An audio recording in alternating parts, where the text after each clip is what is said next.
It's time yet again for another episode of Refried Scenes. Carol Coles, how are you doing today? I'm a little bit stuffy, so my voice is a little bit scratchy, but other than that, I'm good. It is a voice. It's a voice any person can fall in love with.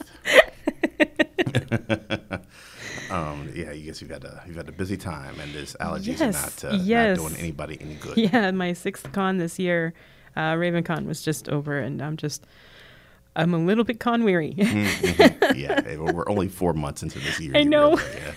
RavenCon, is that in Baltimore? No, that is in Williamsburg, Virginia. So I had a nice 5-hour drive there and back. When did you get back in town?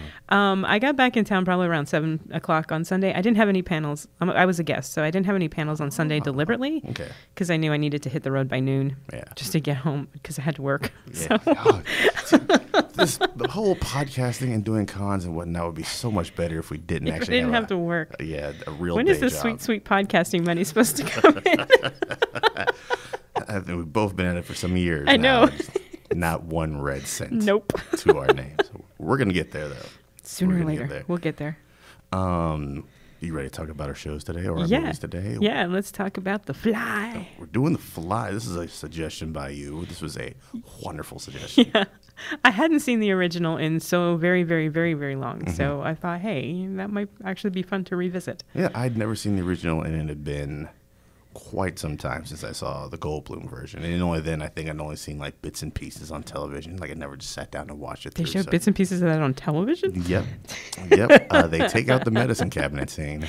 I think I spotted something in that medicine cabinet that I don't think I ever noticed before. But we'll get there. We'll get there. All right. We'll get there. All right. So let's talk a little bit about The Fly as a 1958.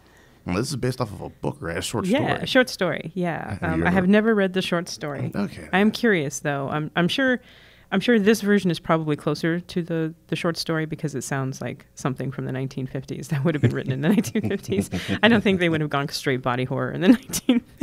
True. Very, very true. So this is a 1957 short story. The movie came out in 1958, which means like this short story dropped and they immediately bought the rights. Yeah, they're like, what is this weird shit? Let's do it. Yeah, let's do this. Let's put a head of a fly on a guy. Directed by Kurt Newman. You ever heard of this dude? You ever familiar? I had Born not. in Nuremberg. Really? Yeah. Hopefully he fled there. I had not. I'm sure I looked him up when I was watching it, and of course my brain is a little bit of cotton candy. No, actually, I'm not noticing anything that I've seen. No, yeah, I looked and I was like, I don't know none of this business. No. I've seen Rocket Ship XM. It's a terrible film. It's a really bad film. But yeah, I guess this is his claim to fame, is The Fly. So what is it with, I think we've had like a steady stream of the old school directors. This is all their claims to fame. Yeah, this Body Snatchers. This Body Snatchers, The War of the Worlds, and now The Fly. We gotta continue the streak of hit wonders. So 1958, The Fly. Starring David Hedison, but here he goes by Al. Yeah, maybe he's call trying me to Al. bust out a new identity for himself. Yeah, before he was Felix Leiter in the later Bond films. He was in the Timothy Dalton Bond films. He was Felix Leiter. Oh, really? Yeah. I did not know that. Is he the dude who gets ate up by the shark Yes. then? And oh man, so sorry for you, Al. Patricia Owens, who plays the wife here, and Vincent Price. Vince Price, yeah. Oddly not playing a bad guy. Yeah, playing a pretty regular, normal, straight dude. Yeah, Vincent Price playing a normal, regular, straight dude. They just called him up and they're like, "Hey, you got like 3 days." and he is kind of, but he bookends the film. He doesn't. Yeah, he doesn't have a whole lot. He doesn't have a whole lot of time on screen, but when he's there, he's Vincent Price. Yeah, he's pricing it up all over the place. Yeah, not a fan of his performance in this movie. It's kind of wooden and stiff. Well, everybody here is kind of wooden and stiff, including The Fly. Not The Fly's best performance. No, probably its only performance. It lasted only one more day. Oh. Yes. They went through 3,000 flies in the making of this movie. I would not doubt it. This is before the Humane Act. So this tells a story of this. This actually takes place in Canada. I thought it was France for the longest time, but I looked it up, and it's Ontario, Canada, or Quebec. And I was like, well, that explains why Vincent Price speaks English, but everyone else kind of is French. Yeah. So I left my notes at home, full disclosure, but the very first note, because I watched it like right before I hopped in the car and came here, my very first note is this is an overly French film. It is. Did it ever mention that it takes place in Canada? There was no title card, or they just started off all French-like. Yeah, they all started. That's why I thought it was France, and then I actually looked up some notes. I'm like, oh, it's supposed to take place in Quebec. So that explains a little bit. Explains a little bit, yeah. Yeah, it explains the last names and whatnot. But this film starts at the end. And then does the backstory thing. This dude was Tarantino in it before Tarantino was a thing. Yeah, because the old night watchman finds a dead body crushed in. Sacre bleu. It's literally, I think he's feeding his little cat, and then there's this dead body with blood all over the place. With a head crushed and an arm crushed. Yeah, just kind of hanging out there. Yeah. What was great is like he inhales to scream like any normal human being would do, but the scream is replaced by the phone ringing going into the next scene. Yes, that was actually quite well done. It was clever. It was clever. I was like, oh, you 50s directors. And that phone call is, of course, the wife of said dead person. Yeah. Calling her brother-in-law to tell him that she killed her husband. Very calmly. Yes. Very killed Andre. Yeah, that's not how you start a conversation. Could you please come now and help me? Do you think it was more shock than anything else? Because she is mad chill throughout pretty much the entirety of the present day segment. Yeah, and quite frankly, once she took that cover off his head, I think she was just in shock the rest of the way. It was just it was like, yeah, okay, I'm gone now. Let's just continue. I'm going to be in a haze. Inward. Yeah, I'm going to be in a haze for the rest of the film. Motor functions only. Right. Mm-hmm. So, Vincent Price is the brother-in-law. Yes. Whose name I can't remember. Who does he? Francois. Yeah, Francois. Yes, because their son is Philippe. Andre, Francois, and Philippe. Is Philippe a French name? Yeah. Okay. I don't think I know any Philippes. So Francois comes to... And what I loved about this is she tells him to call the police. Mm-hmm. So he does. But he doesn't call the police station. He calls the club. Right. Because he knows it's 12:30. It's after midnight. He's like, I know where this dude is. And the chief inspector's going to be at the club drinking it up. Rough day, inspector. Figured I'd find you here. Not even trying the police station, goes immediatly to the club. No, not why waste the ring? Yeah, that's true. So, and of course, the chief inspector is there. What do you know? He's called. He's like, hey, go look for my table 13. And they go over, and she very calmly tells him that yes, she killed her husband, but it was what he wanted. It was not murder. She was helping him. I'm fairly certain that's still murder. Isn't that like an early form of like euthanasia? Yeah, it's still technically murder. And what I loved about this, talk about white privilege, my God. It was also written in my notes in big ass letters. Those chief inspector literally says, "We'll let you rest a few days before we get the warrant." Right.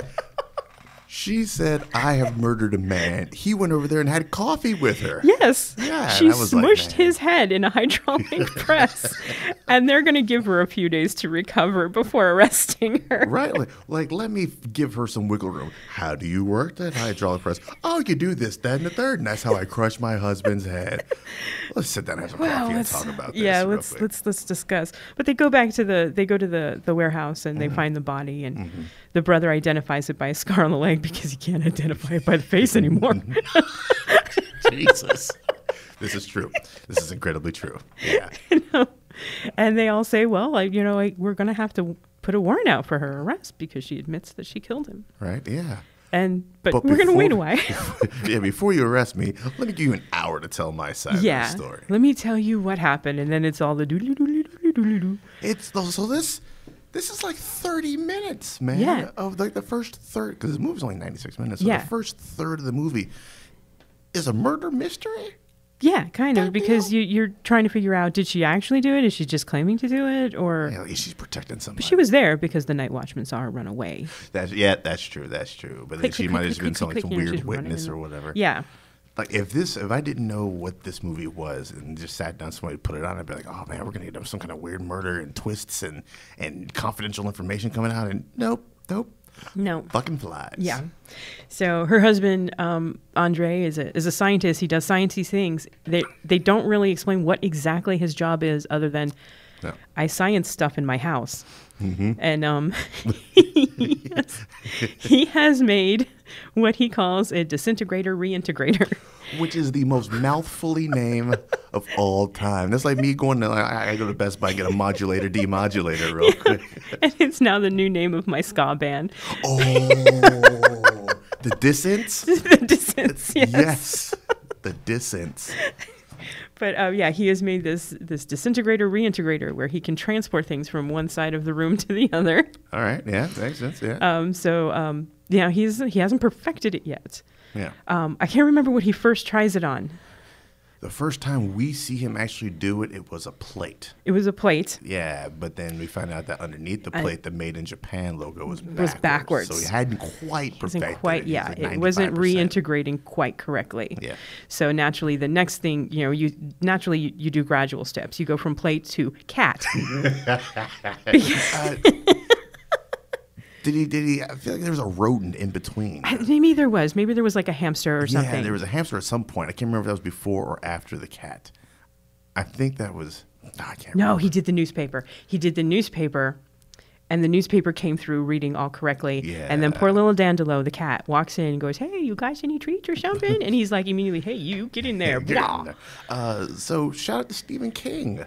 Who uses the name Dandelo in the Seventh Dark Tower book, where he turns into a giant spider, which factors at the end of this movie. Yes. Yeah, and I was like, I see you, Stephen King. Yes, but little Dandelo the cat does not go through the disintegrator reintegrator. And it's never seen again. No, he's just off in she. I think it's a she. I think it's a she. Kitty, either realm or whatever, because you hear her. She's like, wow. Yeah, it just maybe came out in the walls, probably. Yeah, that's what I'm assuming. But it's the one plot thread that we need to figure it out. Well, there's a couple.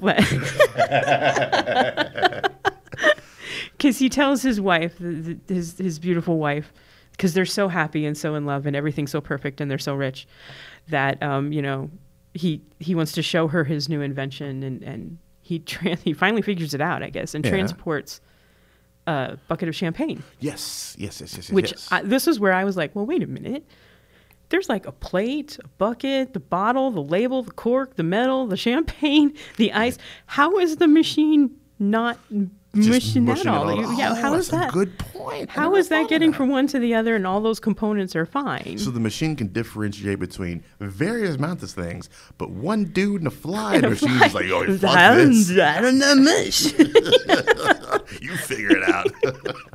So they do the champagne tastes fine, and everything's great. And the next day, you can tell he's gone through, because he's outside and he's admiring everything. And okay, so you think he went through? Oh yeah, I think he went through in the morning, because he was just so mellow and everything was just beautiful, and everything's gonna be great, honey. Everything's gonna be wonderful. I'm gonna show Francois invite Francois over to lunch, and I'll show him my invention. See, that thought popped into my head a little bit, and I was like, he's awful chill in this scene.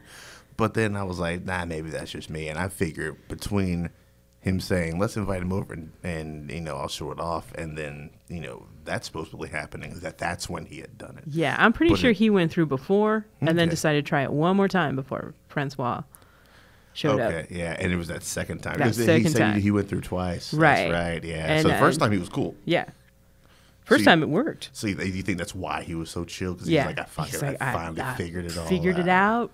No more airplanes. Yeah. I'm going to be the man. I'm going to be richer than I am now. I mean, Vincent Price's character, Francois, was like, we have more money than we know what to do with. And then he's like, obviously, that's not enough. Yeah, let's make some more. Let's make some more money. So, okay, yeah, that makes sense. So Francois comes over, and they see a note on the door, apparently telling them that, no, you can't see my machine anymore. No. Go away. Get out.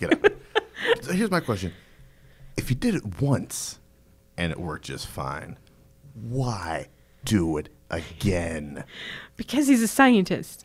Well, you establish a pattern. You establish a pattern to make sure everything works properly. All right, then. I mean, I'm not, but not on me though. No. Well, just no. do 3 more totally. hamsters. I'm totally Gina Davis. I'm like, no, I ain't getting in that. You know, I'll just drive a car. Yeah. I'll fly the plane. I'm fine. But after lunch, his wife goes down to bring him food, and he won't let her Won't open see the door, him. man. This is terrible. It's rough. Yeah, he writes her a note saying, "You can come in, but you can't look at me, and I can't speak. Something has happened." Yeah, and then you're like, oh well. Oh dear. Oh dear. Things have gone horribly, wonderfully wrong. Yeah. Meanwhile, the little son is out insect catching because he apparently pulls the wings off flies or something. Incidentally, because it's the 1950s. Like, what else the kids doing in 19? This kid is the worst child actor I have seen in a very long time. I don't know. I watched the first Harry Potter a couple months ago. Okay, that's bad. But this kid, Rupert Grint was fine. Okay. Now Emma Watson. To be honest with you, But this kid, Harry Potter 2 was kind of bad. true. They grew into their roles. Yeah. But this kid, Mommy, I have found a fly. It looks such a strange fly. The thing that sold me on that kid was when he had dinner with, I guess it would be his uncle. And he's like, you know how women are. I died. Like, oh, this is the most woke kid. Well, obviously. Spent way too much time around dudes. He finds this weird fly with a strange white head and a strange white leg, and his mom tells him to throw it back outside. What, I mean, she didn't know at that point. yeah, she doesn't know at that point. Also, what else are you going to do with it? Yeah, I know. I'm not just going to go straight to kill it. No, Yeah. just toss it outside, let it go about its way. So, well, that's him. We now know that that's him. Yeah. Is he just hanging around because he's trying to get back in? I'm assuming at this point he's still got human brain in the little fly, and he's trying to get back in. Okay. Yeah. He's trying to get back to the And laboratory. his son fucked him. Yeah. Pretty much. He was going about first his son fucked him, and then his wife fucks him the next day because he goes back in the house, because this is after she finds out that this all went down because the hood comes off. Let's talk about that for a second. The reveal in this movie is the most underwhelming reveal of all time. She just reads it off a sheet. Yeah. I'm now a fly. Oh, okay. I now have the head and hand of a fly, which again brings up the question, what is this machine doing? It's like, well, okay, we'll just take a little bit here and a little bit there. Arbitrary. It's just very arbitrary. Yeah.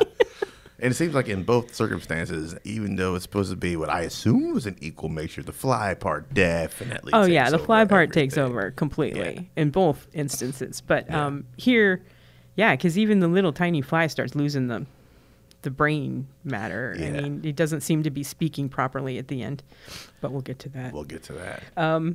So she goes back downstairs, and you get the big reveal of he's got a fly head. He's got a fly. Yeah, they do a good job of building the suspense, keeping the hood over. Yeah. And they give you that little tease of the fly With the hand, hand. and you're like, oh, this just fucked up. He's trying to write on the chalkboard, and thank God it was the left hand that got switched and not the right hand, because he was right-handed. Yeah, I mean, he'd been fucked. He's like, just claw, trying to.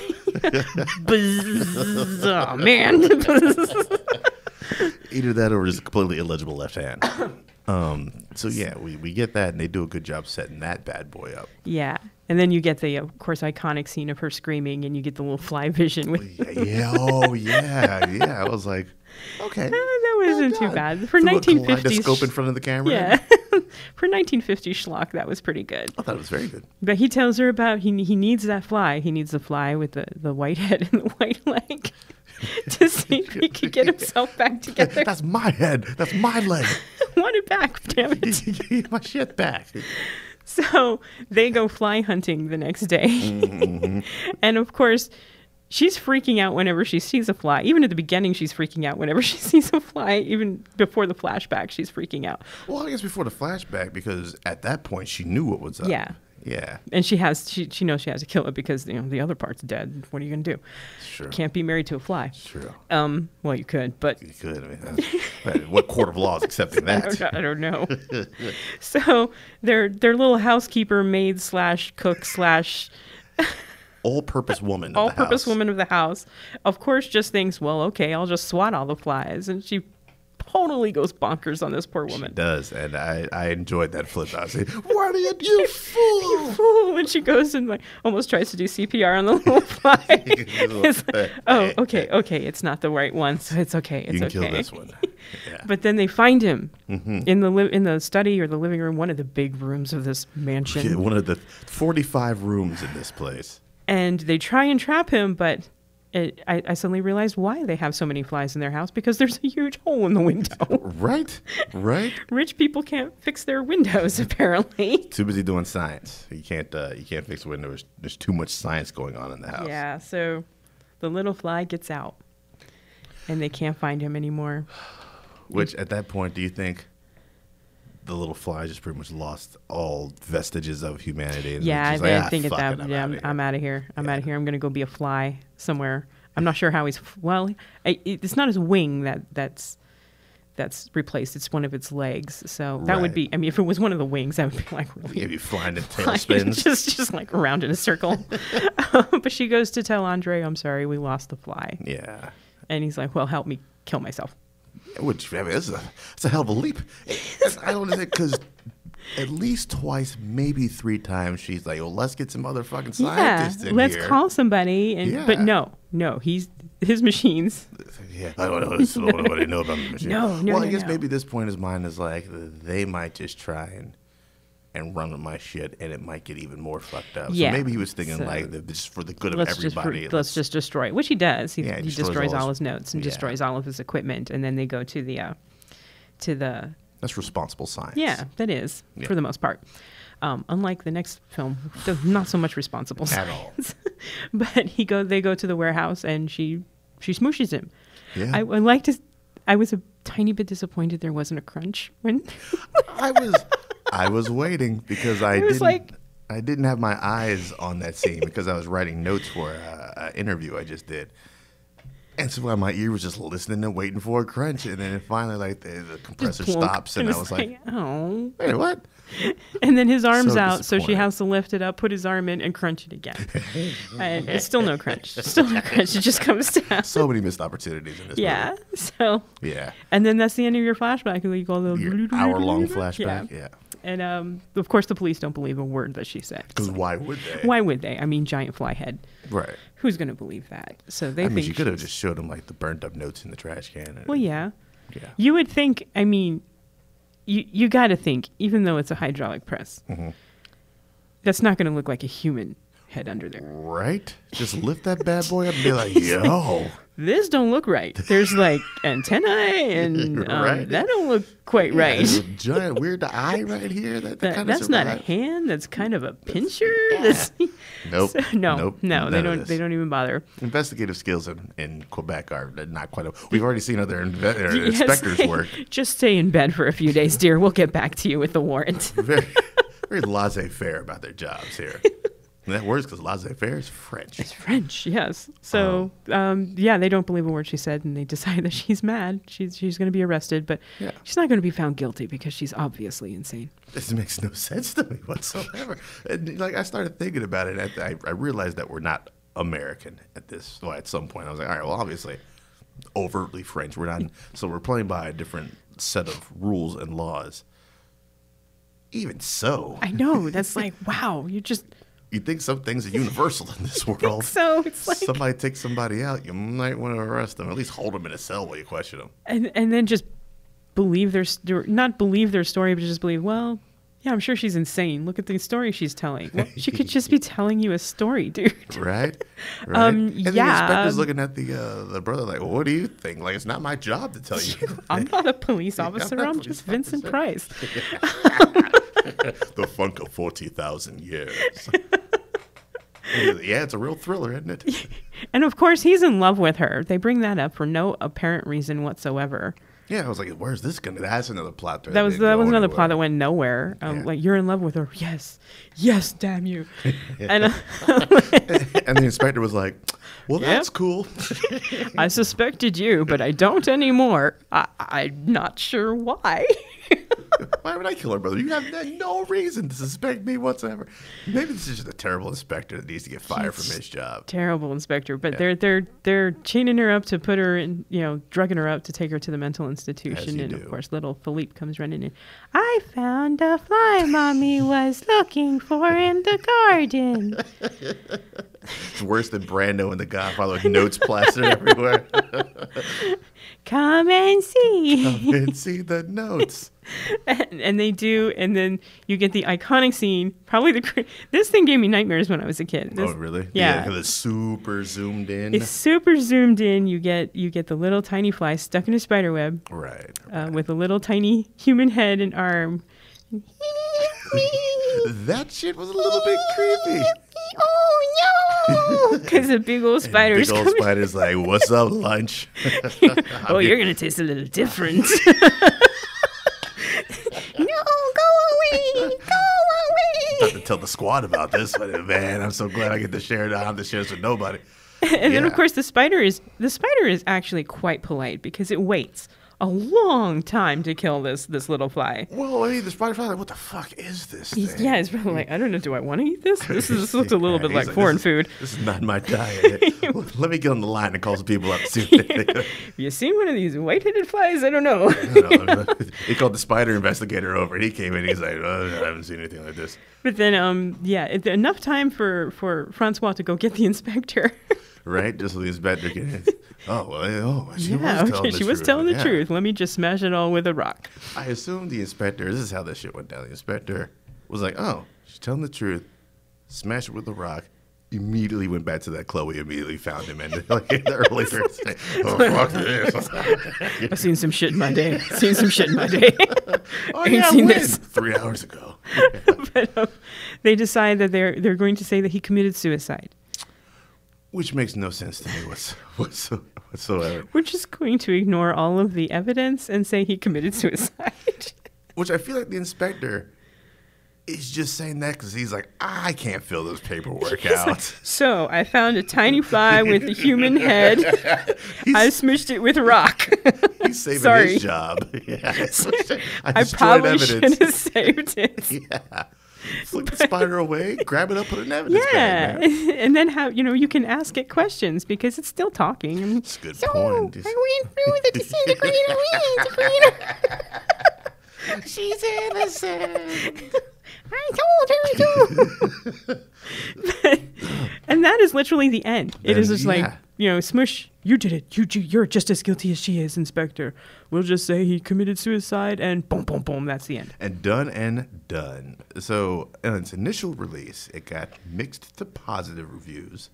I'm trying to see what old Rotten Tomatoes gave it. I don't see it anywhere on here. This one's kind of a 95% fresh. That's good. For an older film, I mean, it moved along quite nicely. I will say this. 96 minutes, man. So the thing about it, we don't see the fly until 75 minutes right. in. And we don't see him go through the disintegrator reintegrator at all. Yeah, well, I'm not sure if that was. I don't think they could do that with the special effects. It was the thing is, I don't know how he fit in there because those were kind of small. Well, I remember when he grabs the axe when he's all in fly flip out mode. One of the things he destroys looks kind of like a telephone booth. So I'm like, maybe he stood in there. He did. Okay, yeah. So maybe there's like a missing scene or something, and they just couldn't get the effects quite right or something. But yeah. It's effective either way. And for 1950 sci-fi schlock, which is what I consider this really, it's kind of fun. It is. And it is. Is it 95% fun? No. What would you give this if you had to? If I had to, I'd give it a 75. I mean, that last scene really makes up for a lot. That last scene with the little tiny fly, because for the time, that's actually well done. It is. Like that effect is not bad for the 1950s. No. Yeah. And it is creepy. And well acted, because he looked mortified of this giant ass spider coming. I would be too. I mean, that is actually quite frightening. Yeah. So give it a 70-75%. I mean, it's not a terrible film. No, I'm going like 80-85, man. Yeah, the little kid, just every time that little kid was on fucking kid. It's like, Mommy, are you okay? Is the ambulance for Mother? Oh, my God. I found the fly. And are we sure that kid hadn't gone through a couple times? I think he threw his kid in there after Dandelo. Come here, Philippe. You want to spend time with Daddy in his basement? You want to see what Daddy does for a living? Basement? Yeah. We're going to take you through this about 6 or 7 times. I don't know how to think anymore. Daddy, what is human? More human than human. That's our motto. So, yeah, man, that... It was a fun little film, though. I hadn't seen movie. it in freaking decades, so it was Yeah. kind of nice to revisit. Yeah, and like you said, it moves quick. It moves real quick. Yeah. It starts off one way and then just tonally goes takes a left or hard left. Yeah. Yeah. Yeah. So, unlike the remake. Well, let's get into that. Let's get into the remake. So this is 1986, I believe. Yeah. Good old Jeff Goldblum. Jeff Goldblum, Gina Davis. This is where they met. Because they were married for a little while. Were they? Yeah, this is where they met. They got together at on the set of the Fly. Okay, then. Which I completely understand. They actually have great chemistry in this film. That was also on the notes I left at home. I was like, the chemistry is palpable. Yeah. Between the two of them. And this is produced by Mel Brooks. He's like, let me see if I can stretch my wings a little bit. Yeah, he deliberately left his name off of it, though, because he didn't want people to think it was a comedy. All right, that fair. would, yeah. I think if you think you're walking into a Mel Brooks film and you actually walk into a David Cronenberg film, you're in for a tiny bit of a shock. I think that's a good look on him putting his ego aside. Yes, which he does. Mel Brooks is actually quite an interesting producer. I love him as a director. I think he's brilliant as a comedian. But if you look at his production company, he does he produces some really great and unusual films. All right, then. Yeah, takes a gamble from time to time. Oh, yeah. Okay, then I can get down with that. And he takes risks on certain directors. He produced The Elephant Man with David Lynch. Oh, well, that tells me all I need to know between that and this. And this, yeah. So he takes risks with somewhat controversial directors. Yeah. But Cronenberg was his first choice to direct this. Well, I mean, he got the right person for the job, I would say. I would say so. Yeah. Yeah. I would say so. So let's get into The Fly. Let's get into The Fly. I wish I had my notes for this. The first words of this movie are classic. I can't remember exactly what he says, but it's very scientific. It's very scientific. Pretty much like, I'm going to save the world with this. Like, he pretty much puts his dick on the table right then and there. And from what I understand, it's a pretty sizable one. It's Jeff Goldblum. Jeff Goldblum. I assume so. But he's at a party. Looks to be like a convention or party something. Of some sort. Talking to Ronnie, who is a science journalist. Beautiful. Yes. Gina Davis. Yes. I'm not really a huge fan of her, but here she is very, very good. She's very good. I think this is one of her better performances. I think this might be her best as far as I know. This and I'm actually a huge, huge fan of The Long Kiss Goodnight. I haven't seen that one in years and years. I have to probably revisit that one. Yeah, that's what introduced me to Samuel L. Jackson as well. But they're talking at a party, and she is unimpressed. Well, I mean, I don't understand. With a statement like that, how could you not be curious? You could be curious, but it's obvious he's just like, look at me, honey. He's hamming it up a little bit. But he's also so socially awkward. It's almost painful watching him in this scene.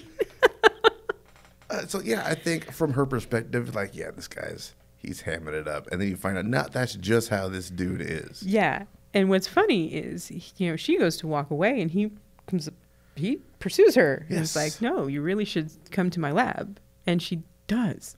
Yeah, some weird decisions made early on in this movie. Very early on. She just hops into a car and goes to an alleyway where his lab is located. Well, she was safe. She drove. Yeah, but then she got out of the car and walked into his lab. Yeah. So, it goes to, it looks much better on the inside, is what he says. Much cleaner. Much cleaner on the inside. Was it? No, not really, but it looked more scientific on the inside. That it did. There's tools and such. And here, he's actually got the pods. They're all working. All displayed out. Yeah. So I think at this point, he can do inanimate objects. Yes, because he does her stalking. That's which right. Again, a very sensual scene. Again, Odd decision there, Ronnie. Nothing else you got on you. No jewelry. I don't wear jewelry. I'm sure you have something in your purse. Right. But right, no, she takes off her Yeah. stocking, her thigh-high stocking. Although, that's a good scene. That's a good scene. That's like a good there, scene. I'm like, ooh, there's some chemistry going Yeah, on here. she obviously thinks he's cute. Yeah. I think at some point before she was like, all right, I go. She made up her mind, and she was like, let me give this dude a bit of a shot, see what happens. Yeah. So Hey, Jeff Goldblum, that just exudes charm. he anyway. does actually. No matter how even awkward when he's he is. awkward, he just exudes charm, and he's Yeah. really cute here too. I think I always thought Jeff Goldblum That was was cute. another thing in my nose. I don't know who's prettier in this movie. Gina Davis, her flowing hair, or Jeff Goldblum with his flowing hair. I don't know who's They're a prettier. very good-looking couple. Yeah, they are. And that man has aged flawlessly. He has. I am amazed at how well he has aged. I think he's one of Hair is those. perfect. The glasses he chose for himself Yeah. are perfect. That man has And kept that himself man's in style is something to behold. shape. Impeccable. But yeah, the stocking goes through with no problem whatsoever, and she thinks it's a trick. A magic trick. Yeah. Yeah. She thinks she's like she's watching The Prestige. Yeah, but she starts to at that point she starts to record because she's a journalist, That's what you do. She keeps it scientific. and he freaks out. Yeah. This is every movie scientist to Yeah. me. Like, no, my precious work. You can't let my precious work Well, I get wasn't out there. going to let you write anything about it. I just wanted to get you into my boudoir. The only scientist that's open and free about his shit was John Hamm. Well, he wasn't Yeah. even a scientist. He was a businessman. Yeah. So she goes back to her boss, who, oh God, his name just flew out John of my head. Getz. Yes. And her boss is also her ex-boyfriend. Which, all right, that's an awkward situation, but boy, is he's a dick. He is, well, at the beginning of this film, Yeah, he's at the beginning of this film. He is very a much a dick. Oh, showering in her he's- apartment without her yeah, permission. with just walking in and showering and following her around and Creepy. very creepy ex-boyfriend. Creepy. Yeah, very creepy ex-boyfriend. But he's Right. also the editor of the magazine that she's trying to write the story for. Yeah, that's an awkward situation. Yeah. And he tells her that it's just all rubbish. It's just all. Which every normal person would probably say Yeah, that. it's like, nah, he tricked you. He tricked you. He's just trying to get in your pants. Yeah. Somehow, the complete asshole is the most sane person In this film. movie. Yeah. It's astounding. Yeah. But Jeff Goldblum calls her again and says, you should probably come back. Yeah. He's putting those Goldblum moves at you. Yeah. You should probably come back. Come back. Yes, please come back. And they decide that what she's going to do, because he tells her he can't do nothing animate can go through. It's just all inanimate objects. Inanimate objects. And he tells her that he's going to allow her to film and write a book, basically, about the journey to create this thing. Yeah, the one thing I thought was great about Gina Davis is I think it's either the next scene or a scene a little bit previous to this is when she's in John Getz's office. She's like, no, fuck that. This is my story. Yeah. I'm going to do this. And I was like, oh, man. Back even in the 80s, refreshing badass woman in sci-fi. Yeah. It was this and it was Ripley. That's all he had. Yeah, and I think actually that's when, before he contacts her again, he actually goes to the office. Goldblum. Yes. He goes to the office. He walks in and you're like, wait, that's the same fucking outfit he was wearing yesterday? Yeah. Yeah. It's the same outfit. Yeah. But he agrees to allow her to monitor his work and write the book or write the article or whatever. Yeah. And I think the next scene we get is the baboon. Yeah, I think it's a good setup for a good working relationship between the two of them. And then the baboon happens. The baboon happens. Where did he get the baboon from? There's actually an animal carrier with a luggage tag on it, so I'm assuming he purchased it. Oh, okay. He purchased two baboons. Two, yeah. I'm not sure why you would go immediately to a baboon. I think because, I mean, It's closest. Simeon, it's Yeah. close to our genetic makeup. And Yeah. he was already in the mindset of, I'm going through this shit. Yeah. I just want to make sure that something close to me makes it through before I make that. Or they just skip over a lot of unnecessary testing of Yeah, other because this things. film is also only 97 minutes long. Yeah. And yeah. it moves quickly. This movie moves pretty damn quick. He transforms right by the halfway Oh, mark. God, yeah. And the baboon, of course, does not make it through. It turns inside out. Yeah. I'm just reminded of Galaxy Quest. It's like, it turned inside out and then exploded. But, yeah, the baboon turns inside out. Right. And He's not happy about it. He had a bit of a setback there. And she consoles him with sex. Well, it's one thing that's going to take your mind off the day's ills. You're awful cute. And she made the move. She made the move. She actually noticed that he's wearing the same suit. And he says, well, yeah, no, these are clean. I wear something new every day. And he's got 5 of the same suit in his closet. Yeah, the old Einstein theory. That's one less thing to think about. Yep. Which I find odd because he's like, well, I mean, that's brain power I don't have to expend that I can use with this experiment. But he's awful, like, analytical about Gina Davis and her ex-boyfriend trying to figure stuff out. Like, you wasted a lot of that brain power, ain't you, Joe? Yeah. Well, look, he does something stupid when he's wasting that brain power.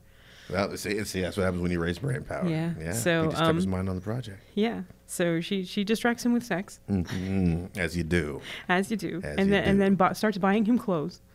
Yeah, this relationship moves pretty fast. Pretty fast. But it works. The chemistry here is really great, and I completely bought the relationship, probably because they got together on set. So but yeah, I completely bought the relationship. Yeah. And her ex-boyfriend, of course, gets really jealous, creepily jealous, like in the middle of the store, jealous. Right? Oh yeah, that scene where he rolls up on her buying the leather jacket for him. And just like, you're a goddess, and gets on his knees. And I was like, oh, honey, you need a restraining order here. Yeah. I just wish that off camera you just heard somebody going, "What an asshole!" Do you need help, miss? Nobody helps this woman. You know, so is that you gonna charge for that or pay for cash? Make the sale, then help her out. But she starts buying him clothes, and he starts wearing them. Yeah, he breaks out of that mold. Yes, and they do little cutesy couple things for about 4 minutes. And then they try another baboon. Yeah. And apparently oh no, the steak first. Yeah. Yes. Would you eat the steak? I would probably do what she did, which is taste it and then spit it back out. Because he puts a steak through. He fries up one half of the steak normal and then puts the other half through the I don't know what he calls it. He doesn't call it a disintegrator reintegrator. I don't know if he ever gives it. I don't think he gives it a name. No. But he puts it through the machine, and she says that it tastes synthetic. Yeah. Yeah. And she spits it out. And so he says that he has to teach the machine the ways of the flesh. He says some weird shit in this stuff movie. Here that I'm not sure makes sense. And again, you have he put a steak in a plate through. Why did the machine know that it was 2 different things? That's a good point. I wish this movie had actually been named The Ways of the Flesh. Yeah, I know. That sounds so Hellraiser. Hellraiser 9, The Ways of the Flesh. But, yeah, he says he has to teach the machine the ways of the flesh and about the flesh and the beauty of the flesh. And it's all fleshy. The poetry of the steak. Yeah, the poetry of the steak. And then he does it. And we're not told how. We're just he's just awesome at that kind of stuff. He's just like, I know how to do this. He Mark Twain that shit up and he programmed it in there. And then sends another baboon through. That baboon comes out fine. Well, you assume so. I mean, we don't actually know what happens to the baboon after that. He started transforming. The baboon's like, fuck this. Yeah, the baboon's like, I'm going to go check myself into the zoo. I'm going to catch you later, dude. So she actually, her ex-boyfriend sends some stupid little mock-up of the magazine saying that he was going to print something. Yeah, he's going to steal a shine, right? Yeah, so she decides she's going to go scrape the residue of her old life off her shoe. That's a good line. That's a great line. Yeah. Yeah, and that's when he kind of starts chewing it over and then puts 2 and 2 together, and he's just hanging out with the baboon.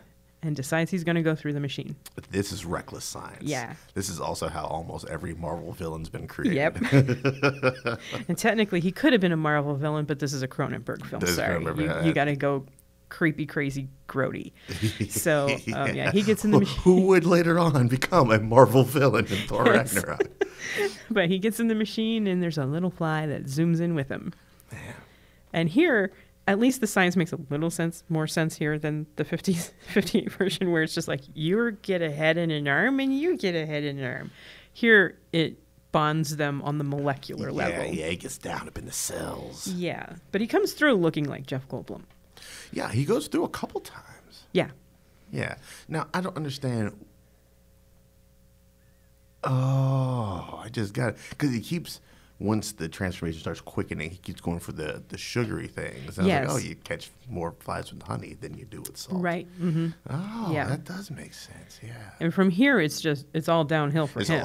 It's all for everybody involved. Yeah, he starts looking a little wanky the next morning because he's getting splotchy on the face, and he's got strange hairs growing out of his Oh, that's right. He gets back. the hairs growing out of the back, and then the whole split with Gina Davis happens, and he goes out to that bar, and that's when shit gets really weird. Yeah, she goes to she tests the hairs, which I think is kind of odd to do.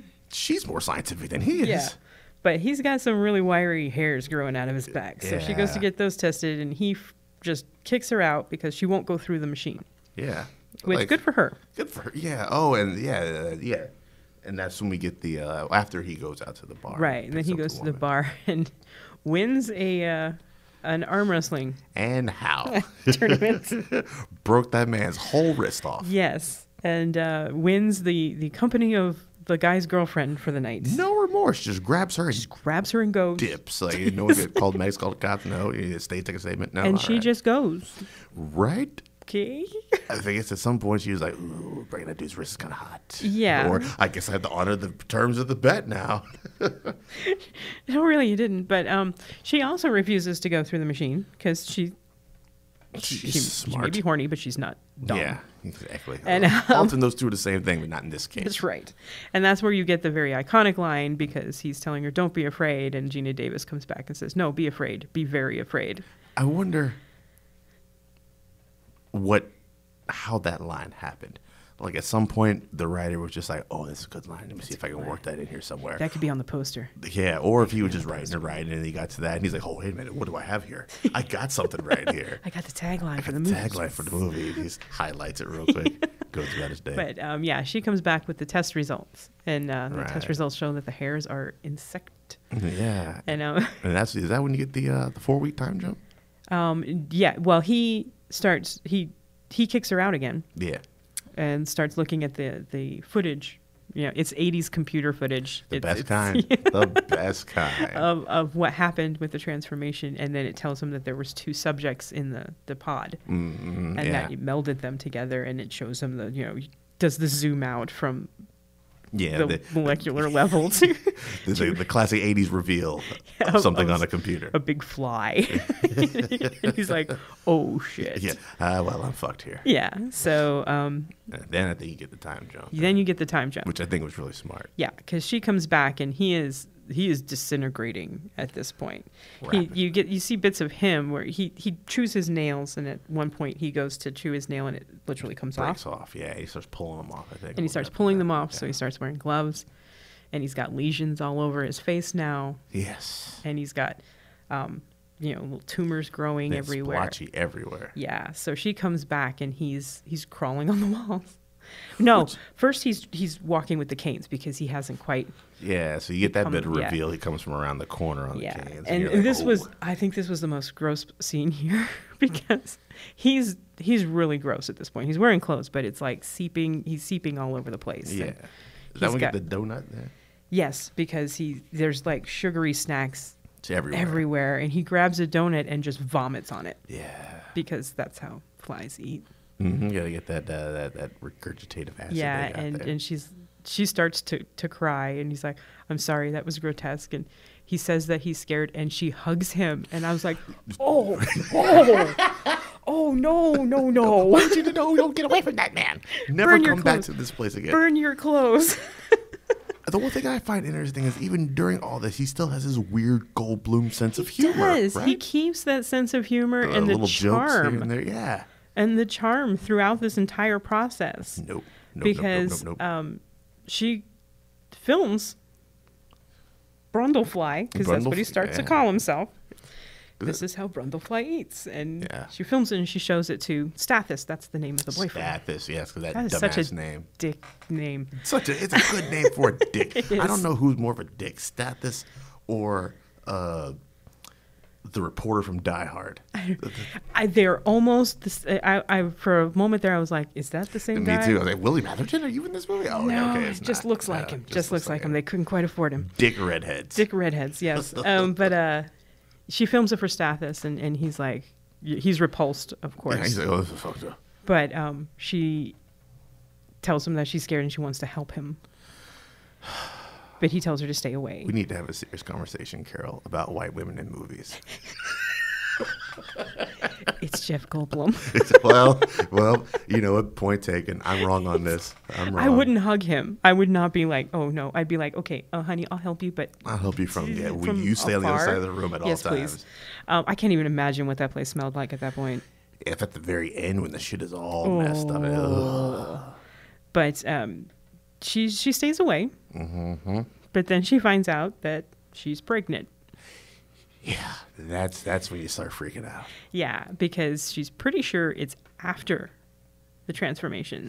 Well, yeah, because after the transformation is when they just spend like an entire afternoon day boning it out. Because she's just like, I'm all dried up, and he's like, let's go. We're done. 2, 3, 4, 5. No, I'm not done.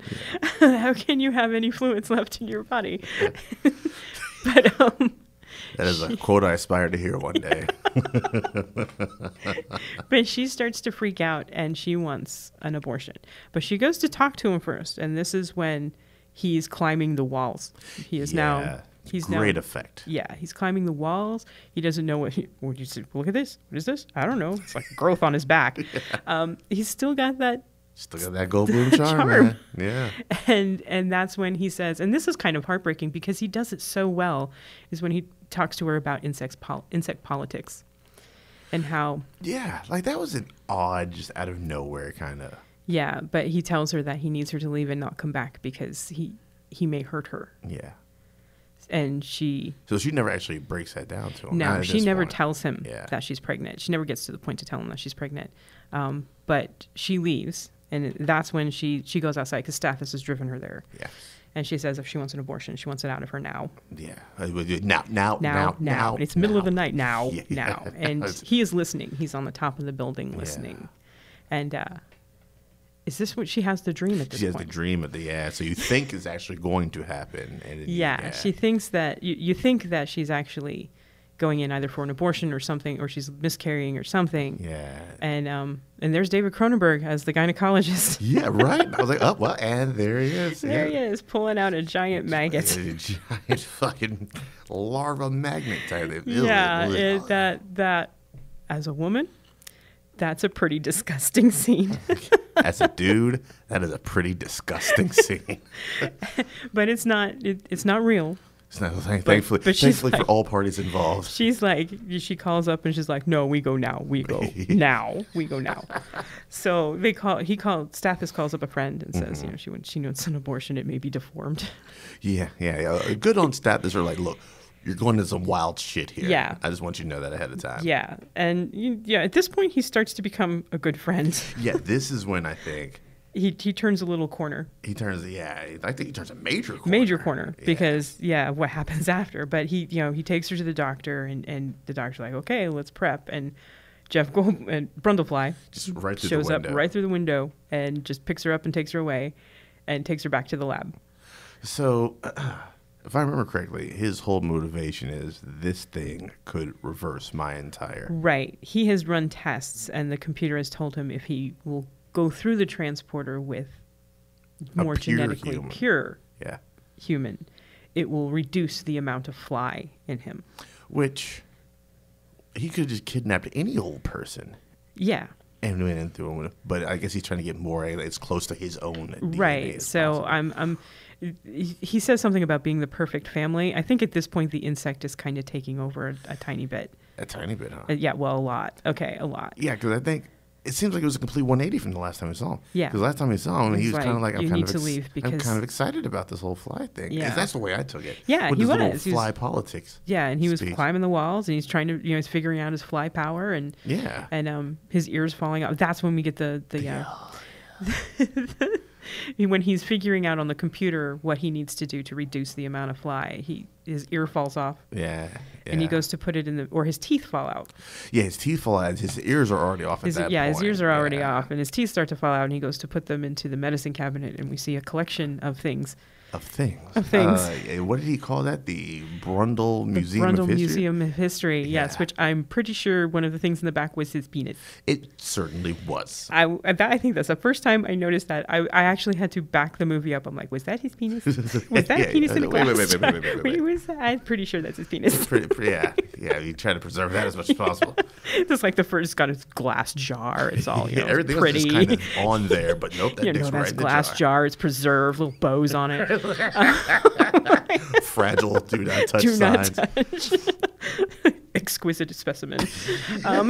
So he's gone completely 180 on this thing. Right. Now he's like, oh, there's a means to get me back to being normal. And since she's pregnant with my child, this will be like the perfect melding of whatever, of Brundle. So was his plan to have him and her go through? Yeah. I feel like that would have been terrible because now you're dealing with three. Now you're dealing objects. with three and two different sexes, and who knows what you're going to get. Yeah, two different sexes, one not fully formed, fly in there in the DNA pattern. That's going to be bizarre. Yeah, but he's not thinking straight at this point. Yeah, he's thinking fly at this point. He's thinking fly at this point. Yeah. So, yeah, he's got the machines all set up. He's got three of them now. One for her, one for him, and then one for whatever comes out. Yeah. So because it was transferring from 1 to 2 to 3, or was she going to be in 1 and he was going to be? Yeah, he was going to be in. She was going to be in 1. He was going to be in 2, and then they were transferring 2-3. 2-3. That's right. Okay. Yeah, and so he throws her into pod 1, and this is where he starts to completely fall apart because she's resisting. Yeah. And his skin starts to peel off, and his head cracks open. Yeah, and that's when the whole fly comes out. The makeup, I believe it won an Oscar. It's the only thing it was nominated for, and it won an Oscar. Yeah, quite rightly, because I mean, this movie is that scene right there is what nailed it for me. This movie's like 30 years old. Still holds up. It still holds up. Still holds up. That other this than movie the goofy and the Thing 80s are the two that holds up. Other than the goofy 80s computer, which I think both movies share, the special effects just hold up amazingly. And Stathis comes in to save her with a shotgun. All right, yeah. Like he opens up his shotgun case. You see it all pristinely laid out. I'm sure he's killed a few animals with it. Oh, yeah. But Brundlefly is not having any of that and vomits on his hand. That I was like, oh, they set this up for us, didn't they? That is gross. He vomits on his hand and his hand disintegrates and then vomits on his ankle. He's like, I'm getting you at your joints, buddy. That's right. And his foot falls off. And he rightfully passes out. Out for a little bit, and he stuffs Ronnie in one, and he goes to get in the other, and Stathis is still going. He's still going. And the will on this man. He grabs his gun and one-handed shoots the cords attaching Ronnie's pod. Yeah, so that joint's out of service. Right. So Brundlefly attempts to get out of the telepod. And that's when the transformation occurs, and it takes him and a part of the pod. Yeah, and he pops out of 3, right? Yeah, he pops out of 3 with like part of the door hanging out of his back and cords hanging out of his. It's pretty gross. It's Cronenberg. It's Cronenberg doing what Cronenberg does. Yeah. I don't like a lot of Cronenberg stuff, but when he goes like gross, he goes really. He goes gross. He goes wicked body horror. Yeah. But at that point, Brundlefly just wants to die. Yeah, at this point, he's just like, puts the shotgun to his head and says, please. And she doesn't think she can do it, but she does. And this one, again, ends just really like, it's the boom and Right? No resolution, like, let's get Stathis to the hospital. Yeah, wow, crazy night, right, Stathis? No. Wow, credits, lights come on. Do you want to get some coffee before I have my abortion? We get nothing with the abortion. We get nothing. Apparently, there was scenes filmed, like a coda, where 4 of them were filmed. One where she's married to Stathis and she actually has a baby, and it's Stathis's baby. Okay. So she has obviously aborted Seth's baby. Yeah. And she dreams of the baby having butterfly wings. And then another one where they have a baby, they don't explain whose baby it is, and she dreams of the baby having butterfly wings. I see a theme here. And then one where she's alone, and she has the baby, and it's obviously Seth's baby. But the butterfly wings are a theme with all 4 of them, but they don't tell you whose baby. It's like one with Stathis and Stathis' baby, one with Stathis and Seth's baby, one alone with Seth's baby, and one just alone by herself. And then they just dispensed with all of them and just went chunk. That's an interesting decision. Yeah. I wonder if there's no agreement, so there's like fucking none of them. I think, I don't think at that point they had decided to do Fly 2. Yeah, because in Fly 2, we get Stathis coming back for a little bit, and you see he's all bitter and whatnot. I was doing a little bit of reading up on that. Yeah. Gina Davis did not come back. Yeah, because they're going to clap her up at the very beginning, right? Yeah. But they recast her. Oh, that's right. Yeah. But just for a few scenes because she doesn't survive. And it is actually Seth's baby in Fly 2. Okay. Yes. Who is raised by Bartok, which is the industry that Seth was working for. That I noticed that's kind of like a theme of the 80s is like the sequel is always the shady company. The shady company taking I over. immediately thought of Aliens because it's the shady company and Paul Reiser and all that. So, that happened with Fly 2 too. But this is a far superior film than Fly 2. Fly 2 is not a really great film. That's what I heard. Yeah. But this film, I was surprised at how much I still liked it. I thought it was dope. A lot of people thought it was a metaphor for AIDS. I think because of which the I can general... actually the disintegration. I can actually see that. I thought Jeff Goldblum's performance was magnificent, astounding. Yes. The fact that he wasn't nominated for any awards just shows that they didn't want to give it to a horror film, which they still don't. Genre getting it's shot the genre, on left and yeah. right. expect that next year with Lupita and us, because I don't think she's gonna get anything. Nope. She'll collect a BAFTA for her. Yeah. For her performance. A Saturn. They'll give her the Saturn. Yeah, they'll give her the Saturn. They gave it to Toni Collette last year, so they'll give it to her next year. Yeah. But I thought his performance was amazing. Amazing, yeah. You even right up to the end when he's just Brundlefly, you feel sorry for him. Yes. Yeah.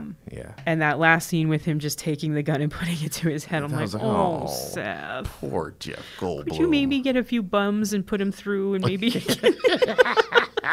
Because the area you're living, you look like you got a few bums outside your door. Probably got him right outside the door. Just go through the trash. But I was surprised at how well this movie held up and how much I really liked it. Yeah, the practical effects are amazing. Effects will always hold up. Yeah. CGI is what's going to date you forever. Right. 92% on Rotten Tomatoes. You agree with that? I agree with that. I actually agree with that. that. Yeah, that's actually a good ranking for this. Yeah, you picked some good movies for this time around. So which one is better, man? The original or the remake? I'm going Cronenberg. Yeah, I think you got to go Cronenberg. Yeah, right? I mean the original has that wonderful end scene with the and that is creepy, but the rest of the film is kind of 50s. Kind of 50s. Yeah. Whereas tame.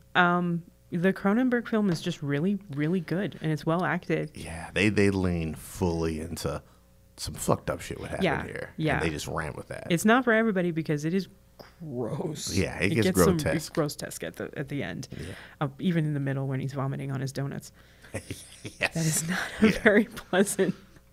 but I think it's worth it just to watch Jeff Goldblum's performance because I think that's one of his best. Yes.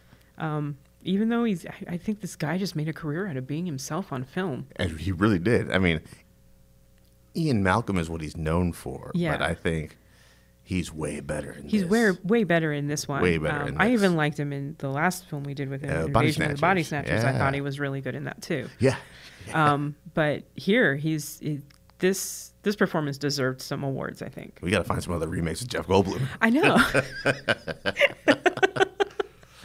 And speaking of which, man, what do you think we should cook up for next month's episode? I don't know. If we want to shy away from science fiction. Yeah, we've done 3 in a row now. Yeah, although technically I would consider Cronenberg's Fly to be more horror. Horror with sci-fi elements. Yes. Yeah. Well, I don't know. Is there an action film that we could do?